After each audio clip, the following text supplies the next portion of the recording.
ધારી તાલુકા પંચાયતમાં ભાજપનો ભગવો લહેરાયો. મહેશ સાવલિયાની પ્રમુખ પદે વરણી, ગુલાબબેન વાળાની ઉપપ્રમુખ પદે થઈ વરણી. તાલુકા પંચાયતમાં ભાજપે હોદ્દેદારોની વરણી કરીને સત્તા હાંસલ કરી. રવિભાઈ સાવલિયાને હું પ્રમુખ પદે ચૂંટાયેલા જાહેર કરું છું.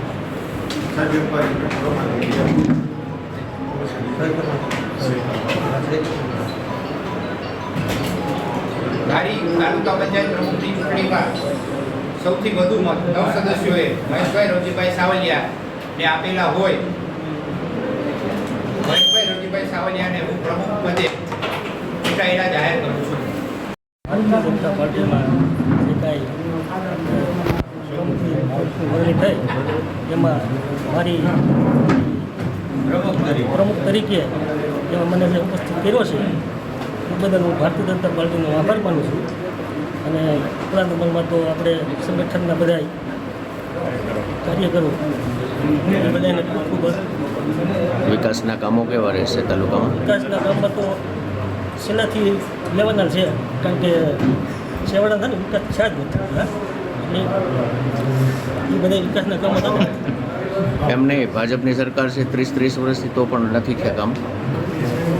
એમ થયા હોય, અમુક નથી થયા, એ આપણે બધા કરવાના છે. પહેલું કામ કયું કરશો? એ લોકો જે બાકી છે ને એ તો પેલા બધા કરવાના છે. આજરોજ ધારી તાલુકા પંચાયતના પ્રમુખની વરણી કરી. એમાં ભારતીય જનતા પાર્ટીના મહેશભાઈ રોજભાઈ સાવલિયાની પ્રમુખ તરીકે વરણી કરી છે અને ગુલાબબેન વરનાવનભાઈ વાળા એની ઉપપ્રમુખ તરીકે વરણી કરી છે.